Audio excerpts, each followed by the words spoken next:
Yeah, let's get it, man. Boy found a samurai girl from 900 years ago and made her wife. Hey, let's get it.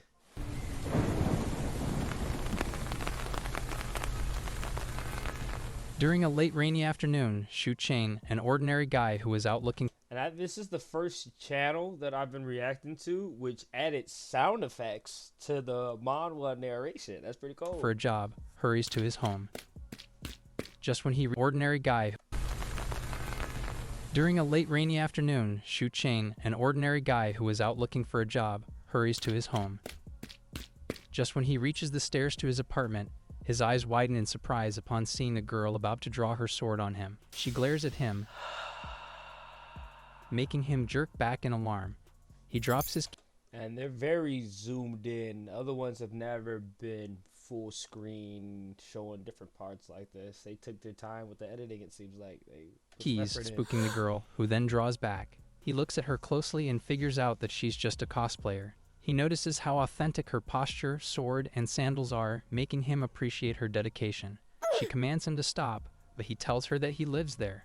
His keys scare her, making her back away. Deciding to ignore her weirdness, he looks at her before closing his door. Inside his apartment, he enjoys a warm shower before feeding his cat and downing a can of cola. He can finally relax, but he can't help but think of the girl, so he looks through his door viewer. Not seeing her, he opens his door, but she immediately comes into view. He offers her his umbrella and even offers to call her family for her if her home is too far away. She asks him where they are, and he replies that they're in the neighborhood of Baywang Road, which confuses her.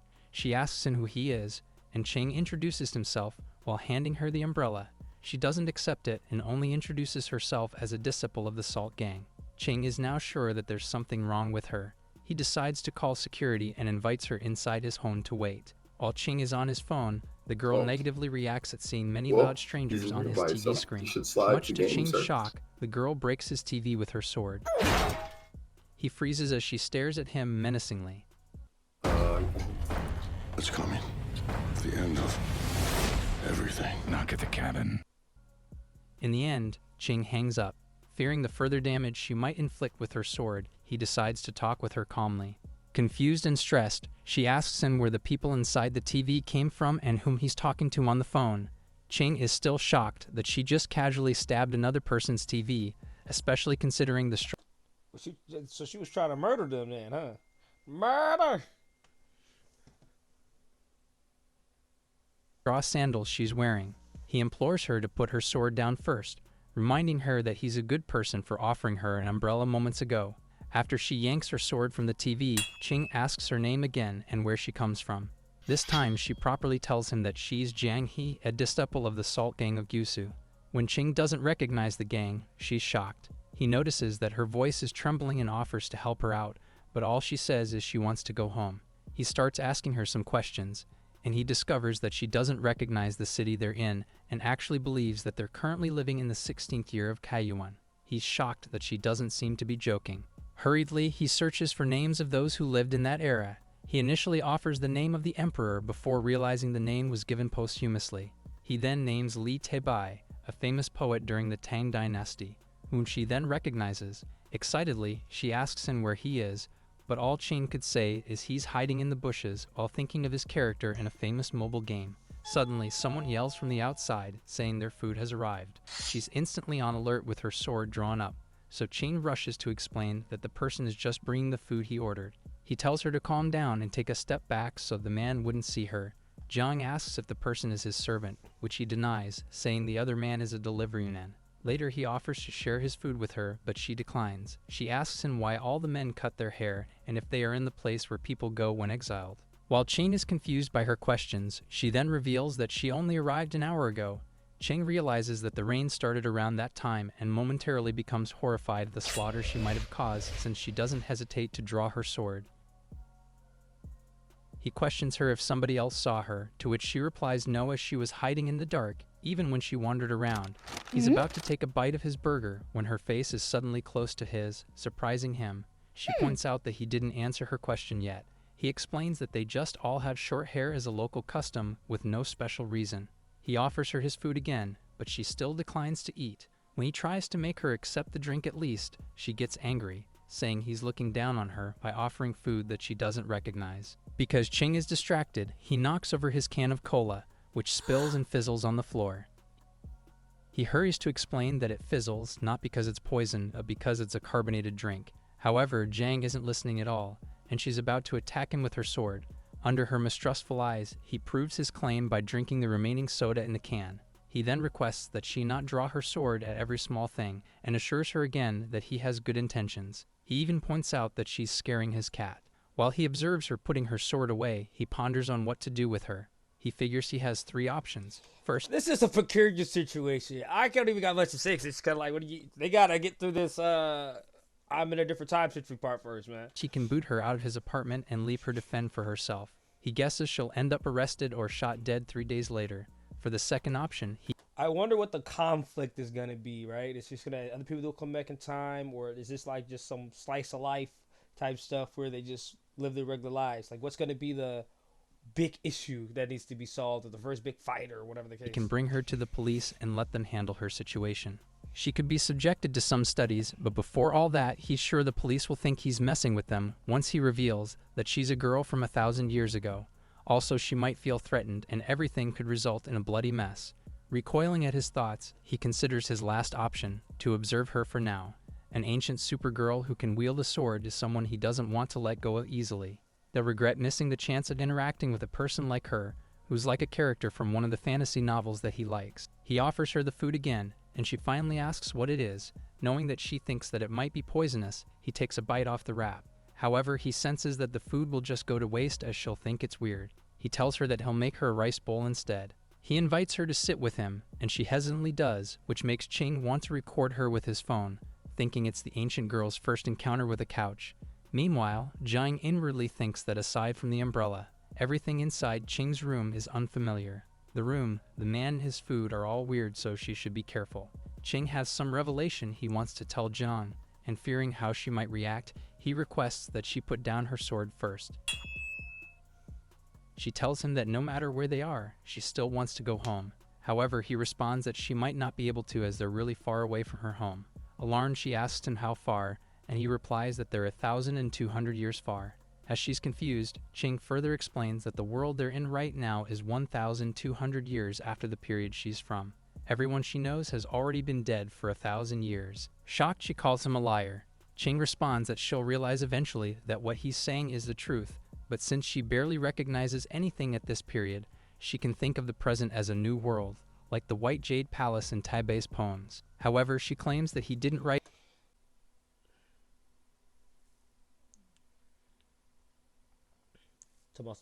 Sorry about that. Let's get back to it. anything like that, but Jade Palace in Taibei's poems. However, she claims that he didn't write anything like that, but Ching responds that he probably hasn't written that poem yet, and she can find out more about him as she investigates later. At the moment, he wants her to understand that the world they're in has its own set of laws that she needs to follow to stay safe. Ching reflects that if he was in her situation, he probably wouldn't react as well as her. He understands that she's only scared. Jiang still claims that he's a liar and moves to exit the apartment. When he stops her, she points her sword at him. He then tells her that she should stop swinging her sword around as it will get her in trouble. She asks him why he's adamant about helping her, and he replies that when he found Wintermelon, his cat, he was a stray, but it only gets Jiang pissed that he compared her to a cat. Though Jane doesn't know if Ching is telling the whole truth, she judges him as someone not evil, just an ordinary guy returning home, who incidentally encounters her and even lends her an umbrella. At her previous question, Ching decides to be honest. He tells her that he thinks that their current situation is amazing. If their roles are reversed, if he was the one who traveled through time and ended up in the past, he thinks that even she would get excited to see a man from the future. However, she tells him that an unknown person suddenly appearing would only be likely killed by the chief, which shatters his fantasy. He then tells her that she can't kill people in this era as they're peace lovers. If she wants to go back to her time, she must learn how to live in the current world until she can go back. She can't hurt people, and she can't destroy things as she likes. Jang feels trapped as she has no choice. She has nowhere to go. Ching negotiates that if she puts down her sword, he'll order her a meal. He reminds her that he took a big risk by taking her in. Aside from making sure that no one will find out about her, he doesn't want to be always on guard that she'd draw her sword against him. Unwillingly, she drops her sword on the floor. After thinking about what to order for her, He decides on some rice and buns for her to eat. He then tells her she can shower first, before realizing she would have no idea what to do in a modern bathroom. She's stunned at the many unfamiliar things she sees. Sensing that she's uncertain, he tells her that she can at least feel assured that he won't let her come into harm. He demonstrates how the shower works before taking a video of her first encounter with it. He shows her how to use the shampoo and the toilet as well. Realizing that she needs clothes, he barges into the bathroom before realizing what he'd done. After handing her the clothes, he teaches her how to lock the door for her privacy. Outside, he breathes hard, knowing that it would have ended bloody for him if he saw her naked. Exhausted, Ching can't help but wonder if he's dreaming. He checks out her sword and thinks that, if he has a chance, he'll let an expert check if it's antique or not. Once Jiang comes out of the bathroom, he hands her a list of items to buy for her. However, the words don't make sense to her as they're all modern items. When she comments that the clothes are weird, he tells her that she looks great, but he gets warned not to say anything flirtatious. Noticing she's still wearing her straw sandals, he offers to let her use his slippers. She's changing into them when the delivery man arrives, making her jump in fright, and Ching can't help but be reminded of a cat by how she's behaving. He sets her food on the table and tells her to eat it. Settled, Jiang tells him that someone told her that if a person offers to do something for free, then he must be a thief, shocking him. However, she then smiles and says she believes Ching to be a good person. Once she's done eating, Ching draws her into a serious conversation. Firstly, he tells her that his house is safe. Even if she were to murder him, as long as his body doesn't stink, Jiang can hide and not starve for a week. He tells her not to be scared of the unfamiliar things in his house as they're harmless, and some even provide good entertainment like the TV she just destroyed and his phone. He tells her that if she doesn't know anything, she can just ask him about it. He promises not to hurt her no matter what. She nods that she understands, making him relieved. As for the world outside, it's safe and peaceful for Ching, but for Jiang, everywhere outside would be dangerous. When she asks him why, he answers that it's because she came out of nowhere and she might hurt someone else. He likens her situation to that of an intruder with a sword wandering around the royal palace. She'd be instantly recognized as an outsider. Ching shows her his identification card, which he received soon after his birth. If the police officers discover that she doesn't have one, she'll be investigated thoroughly and have everything exposed. He confesses that he's not sure what might happen, but he figures that it can't be anything good. If she happens to hurt someone and afterward resist arrest, or if they discover that she carries a weapon in the streets, he warns her that she'll be jailed. Inwardly, he determines that not having an identification card is the greatest issue.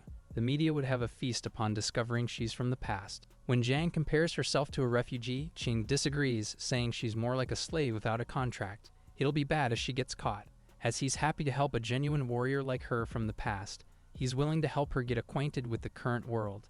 Jiang asks her how she can trust him, and he replies that if she doesn't want to believe him, then she can forget about everything. It won't be easy for him to help her, so if she doesn't trust him and cooperate, he can't help her. She then asks him what she should do, and he replies not wielding her sword around is a good start. He asks her if she has any questions, so she asks him about his wife. Ching is momentarily taken aback, before answering that he's been single for more than 20 years, so currently, he's unmarried. Sensing her concerns, he assures her that he won't do anything untoward against her, and that it's normal for a man and woman to be together in a house even if they're not a couple. He then shows her his spare room where she can stay. It's a little messy, but he promises to help her clean the room. Jiang thinks it's strange that someone delivers her food, and yet they have to do chores themselves. She also finds it weird that Ching is unmarried at his age. After arranging everything for her, he tells her to rest, and they can discuss more in the next day. He knows that she's confused, so he comforts her by saying that he feels the same. He bids her good night and closes her door. Still feeling overwhelmed, Jiang quietly sits on her bed. In the next room, Ching reflects on how his day went. After looking for jobs and failing to get even a single job interview, he went home when it suddenly started to rain. However, on that unlucky day, he picked up a girl from ancient times who's a bit trigger-happy with her sword even on the smallest things. Feeling that everything is too much, Ching decides to sleep first and deal with everything else the next day. When he wakes up, it's already 10 in the morning. Shocked, he immediately sits up. He peeks outside his room and finds John quietly sitting on the sofa. When she notices him, he comments that she's up early, but she points out that it's already noon. Deciding to change the subject, he asks her if she's hungry, to which she answers yes. Suddenly, she remembers something and rushes to her room. She hands him pieces of silver. He asks her if she has pieces of gold, but other than silver, she only has her jade necklace. Ching tells her to keep them as he still can't take her out.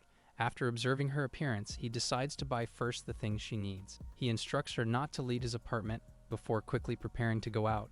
He thinks that once she dresses nicely and fixes her hair, no one will suspect that she's from a different era. Later, he shops for clothes, even buying her a dress. There you go. That's part one. A boy found a samurai girl from 900 years ago and made her wife. All right, we'll see where it's going. I'm not really sure. This might just be like a slice of life. We will react to part two. We're about to get right to it. So,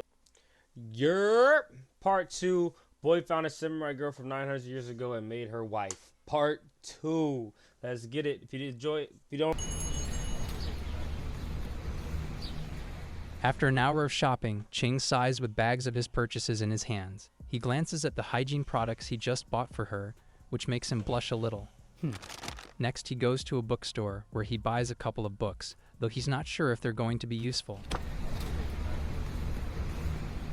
Soon, he returns home and encounters the security guard at his Only people I know added sound effects. apartment.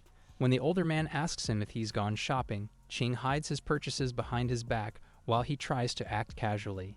In an attempt to distract the security guard, Ching asks him if he's eaten yet. The older man tells him he has. He then instructs the younger man to pay attention to anyone suspicious, which Ching agrees to. Upon entering his apartment, he's greeted by Jiang, who's once again about to wield her sword, making him freeze in place. He hands her food and chopsticks, saying they should eat first. He tells her that he has already bought essentials for her, and he'll sort them out after they eat. When she thanks him, he stares at her as he gets an idea, and with sparkling eyes, he asks her to address him as a young warrior when she gives him her thanks. He then asks her if he qualifies as a young warrior in her eyes or at least a good man. Uncertain, Jiang gives her thanks before calling him a young warrior like he wants, which makes Ching feel he's the real deal, and he seriously responds that it was a big job for him. Jiang, who's utterly unimpressed, feels a strange itch to troll him. When they start eating, she greedily wolfs down her food, startling Ching, who had the impression that she'd be more refined and elegant. After their meal, he tells her that he bought her clothes, though he wasn't quite sure what size she'd be comfortable with. Ching then shows her the dress, saying she can wear it if she wants to. He's rummaging around the bag to show her more of his purchases, when she asks him what she's holding. Seeing that it's a bra, Ching gets shocked. Flustered, he tells her that she can figure out how to wear it, but if she still needs help, he can help her search for a video to teach her how. He then shoves a bag of female products into her arms, his face reddening, while Jiang is clueless. Next, he hands her a history book written in story format and a language book of simplified and traditional Chinese. Later, he thinks it would be best that he teaches her how to use the computer so she can use it to learn everything. Hearing her yawn, he tells her that since she's tired, she should take a break from reading and just talk with him. When he asks her if she has any questions, she questions him about his status in their world. Pensive, Ching says out loud that he's a graduate student who's about to become a social worker, but is still unemployed. To make her understand it easier, he likens his situation to someone who finished the imperial exam, but still doesn't have a job to support his family. Jiang pipes up that he must be a rich kid, but he disagrees with her, saying he comes from a poor background. Still, she has an impression that he's a family member of a rich landlord. Perusing her history book, Jiang becomes teary-eyed, and she asks him how she could go back home. Ching tells her he has no idea, but he imagines that it would be difficult. He asks her how she arrived at his world yesterday.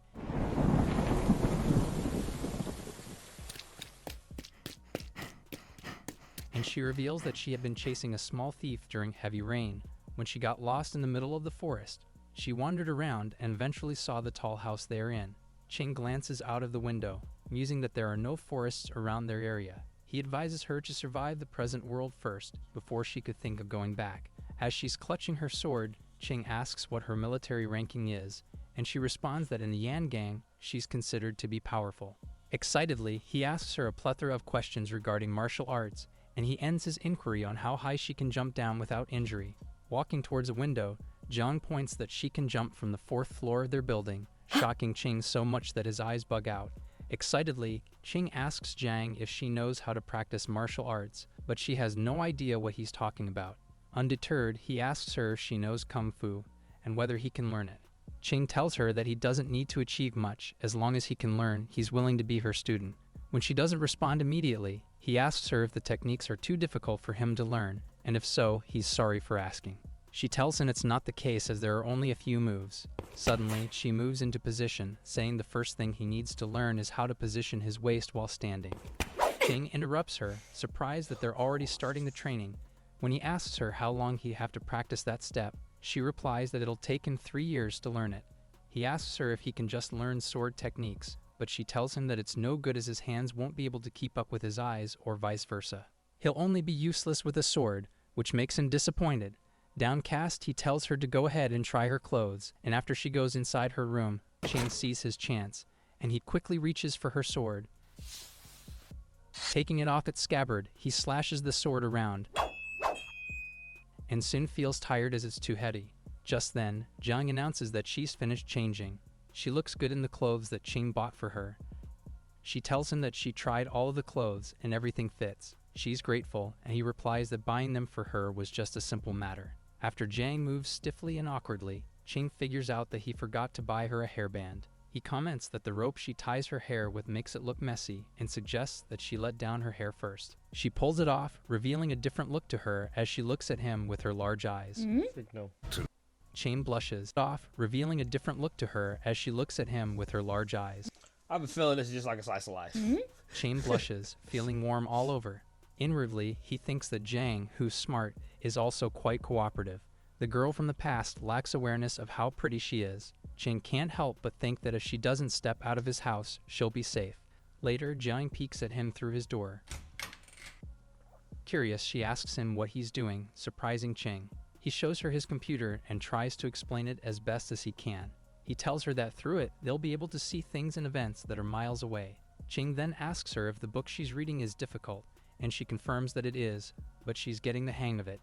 He tells her not to rush as nobody currently knows of her situation. He admits that if he was in her position, he wouldn't have been able to bear everything as well as she does. Jiang blushes, touched. Some time passes and Jiang observes Ching again. She asks him if he doesn't need to work, and he reveals that he is indeed working as he's figuring out how to make money. Jiang guesses that he's a businessman, but he tells her he's not quite like that. He assures her that when she gets to know more of the present world, she'll eventually understand. Having a general understanding of the world would be great for her. While he talks, Jiang can't help but think he's like a scholar. Afterward, Ching asks her about her chief's martial arts skills, and she replies that he's very strong.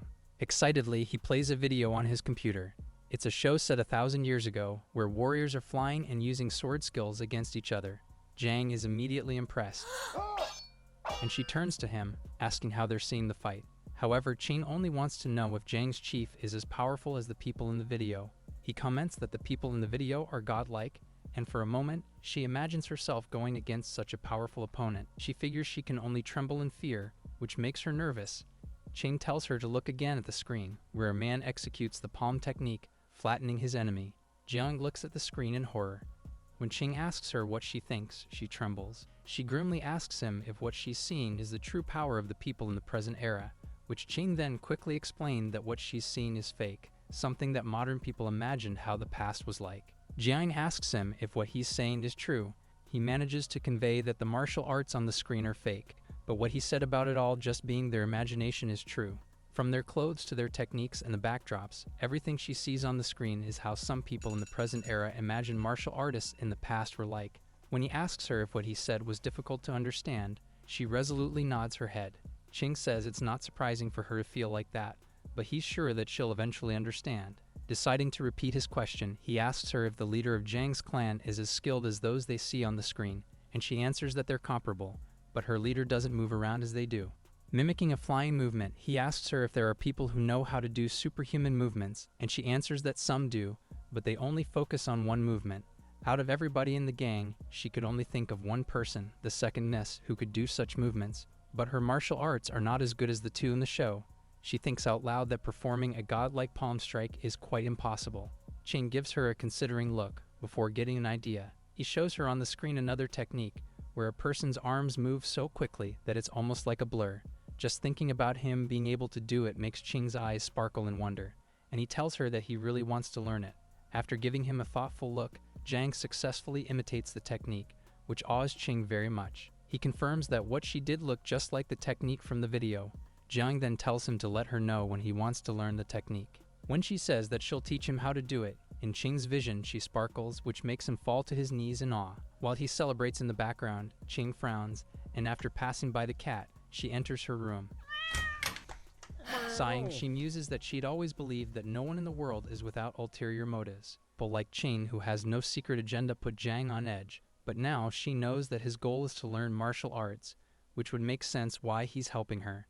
Recalling the videos she had seen earlier, she trembles in fear, thinking the world is dangerous. The next moment, she surveys the room, judging it to be sufficient enough. She takes out her sword and practices her techniques.